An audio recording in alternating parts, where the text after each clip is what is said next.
من الشيطان الرجيم بسم الله الرحمن الرحيم ومن أحسن قولا مما دعا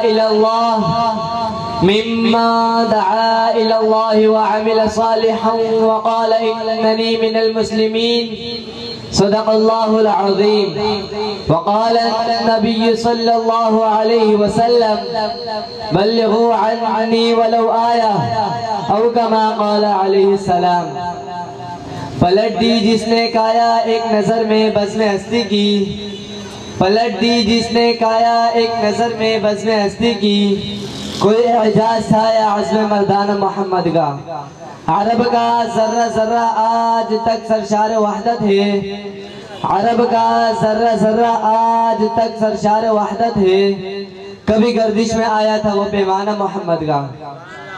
محترم اساتذہ کرام اور میرے دینی بھائیوں، السلام علیکم ورحمۃ اللہ وبرکاتہ. آج میری تقریر کا موضوع دعوت و تبلیغ کی اہمیت ہے. سامعین گرامی، رب کائنات کا فرمان ہے وَاعْتَصِمُوا بِحَبْلِ اللَّهِ جَمِيعًا وَلَا تَفَرَّقُوا، یعنی اللہ کی رسی کو مضبوطی سے تھامے رہو اور تفرقہ بازی نہ کرو.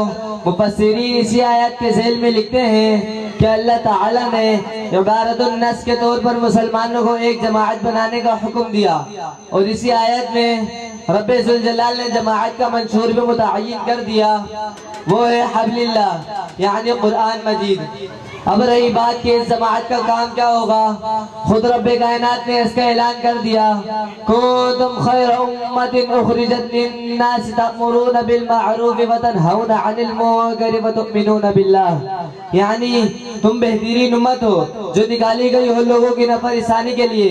تم لوگوں کو نیک کام کا حکم کرتے ہو اور برے کاموں سے منع کرتے ہو اور خود بھی ایمان کی صفات کے ساتھ متصف رہتے ہو. ایک جگہ ارشاد فرمایا وَمَنْ أَحْسَنُ قَوْلًا مِّمَّا دَعَا إِلَى اللَّهِ وَعَمِلَ صَالِحًا وَقَالَ إِنَّنِي مِنَ الْمُسْلِمِينَ، یعنی اس شخص سے بلی کس کی بات ہو سکتی ہے جو لوگوں کو اللہ کی طرف بلائے اور خود بھی نیک عمل کرے اور کہے کہ میں عام مسلمانوں میں سے ہوں. سرور دو عالم صلی اللہ علیہ وسلم نے دعوت و تبلیغ کی تاکید اور احمد کو بیان کرتے ہوئے فرمایا مَن رَأَىٰ مِنكُم مُنكَرًا فَلْيُغَيِّرْهُ بِيَدِهِ فَإِن لَّمْ يَسْتَطِعْ فَبِلِسَانِهِ فَإِن لَّمْ يَسْتَطِعْ فَبِقَلْبِهِ وَذَلِكَ ضَعْفُ الْإِيمَانِ، یعنی تم میں سے جو بھی خلاف شرع کام ہوتے ہوئے دیکھے تو اس کو چاہیے کہ اس کو ہاتھ سے روکے، اگر اس کی طاقت نہ ہو تو زبان سے اس کو روکے، اگر اس کی طاقت نہ ہو تو دل سے اس کو برا سمجھے، اور یہ ایمان کا سب سے ادنا درجہ ہے. سامعین محترم، حضور صلی اللہ علیہ وسلم کی ختم نبوت کی وجہ سے دعوت و تبلیغ کا کام تمام مسلمانوں کے ذمہ ہے.